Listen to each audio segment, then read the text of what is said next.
Jagtial Jeevan Reddy Congress party senior leader, sorry ఇప్పుడు మాజీ Congress party senior, మాజీ మంత్రి, మాజీ ఎమ్మెల్సీ, మాజీ ఎమ్మెల్యే, మాజీ కాంగ్రెస్ పార్టీ లీడర్, మాజీ అయిపోయాడు. ఆయన రాజీనామా లేఖని ఆయన బయట పెట్టడానికి, రాజీనామా చేస్తున్నాను చెప్పడానికి పాపం ఎంత గోసపడ్డాడు ఆయన.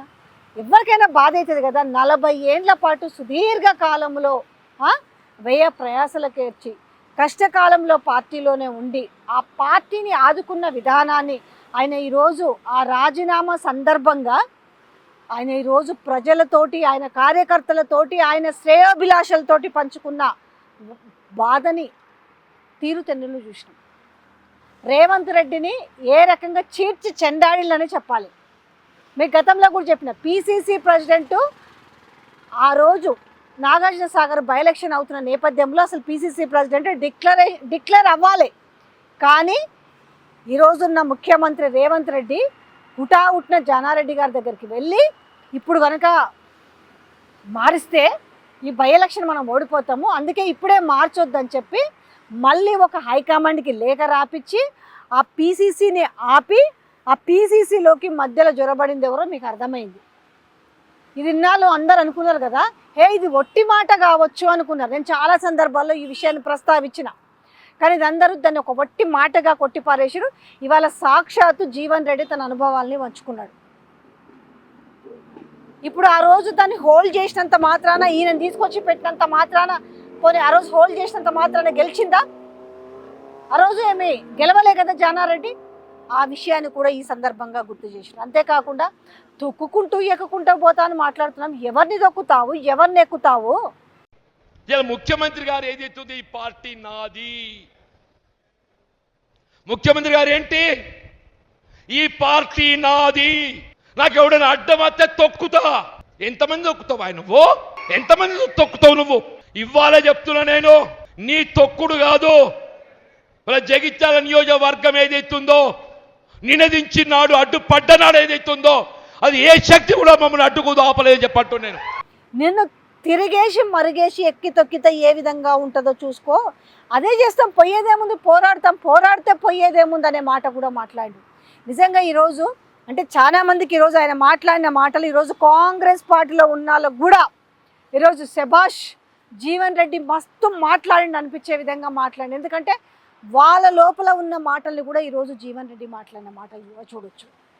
నన్ను ఎంతకాలం నేను తొక్కించుకోవాలి, నన్ను ఎంతకాలం అవమానిస్తారు, మార్కెట్ కమిటీకి సంబంధించిన పదవుల గురించి మాట్లాడితే అవునన్నా అని చెప్పేసి పక్కనున్న వేం నరేందర్ రెడ్డి చెప్పిండు. నేను మళ్ళీ పోయి వేం నరేందర్ రెడ్డి కలిస్తే నాదేముందన్నా, నాది జస్ట్ పోస్ట్ మ్యాన్ ఉద్యోగం అని చెప్పిండు.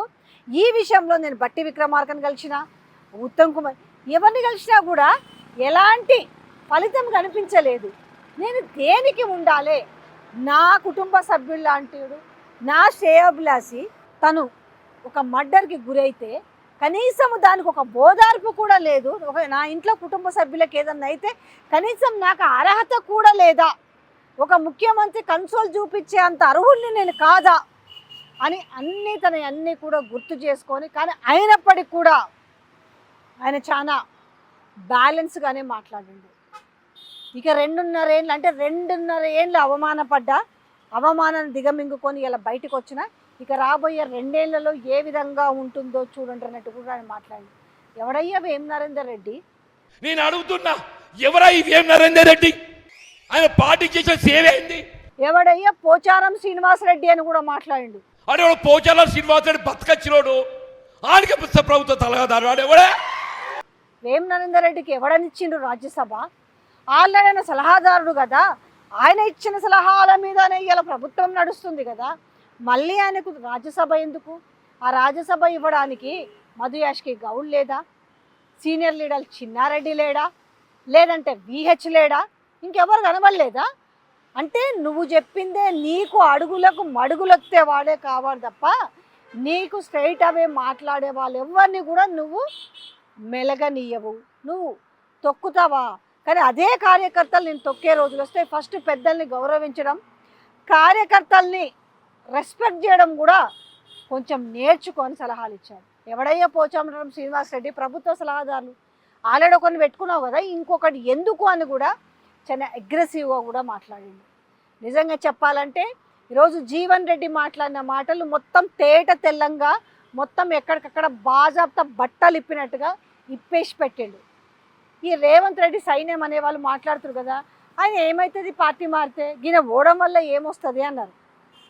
ఆయన కూడా అదే చెప్పిండు, ఇప్పటికిప్పుడు నేను పోవడం వల్ల ఇలా ఏదో వస్తుందని కాదు, నేను ఎంత అవమానపడ్డా, ఈ అవమానం నేను పడకూడదు. పోయేటప్పుడు నేను ఈ మాటలు కూడా ఎందుకు చెప్తున్నానంటే, ఎవరైతే కాంగ్రెస్ పార్టీని నమ్ముకొని ఇన్ని సంవత్సరాల పాటు పార్టీలో ఉన్నారో కనీసం వాళ్ళకైనా మేలు జరగాలి నా మాటల వల్ల, వాళ్ళైనా కళ్ళు తెరుచుకోవాలని చెప్పేసి తన ఆవేదనని వ్యక్తం చేసింది. ఈరోజు జీవన్ రెడ్డి సరే ఆయన ఏ పార్టీలోనే జాయిన్ అవ్వండి, బీఆర్ఎస్లో జాయిన్ అవుతాడా, ఆయన లేకపోతే బీజేపీలోకి పోతాడా, ఇంకా దేనికన్నా ఇక్కడ ఏ పార్టీ అనేది సమస్య కాదు. ఈరోజు జరుగుతున్న రాష్ట్రంలో రాష్ట్ర ప్రభుత్వ పనితీరును గురించి ఈరోజు ఆయన మాట్లాడిన మాటలే ఈరోజు ప్రజలకు చాలా చక్కగా అర్థమై ఉంటాయి. ఇక అసలు కథ ముందు ముందు ఏ విధంగా ఉండబోతుంది అన్నట్టుగా ఈ పరాభావ నామ సంవత్సరంలో ఈ మొదల్లోనే ఆరంభంలోనే పరాభవం ఏ రకంగా తెలంగాణ ముఖ్యమంత్రి రుచి చవి చూడబోతున్నారనడానికి జీవన్ రెడ్డిదే ఒక ఉదాహరణగా చెప్పుకోవచ్చు.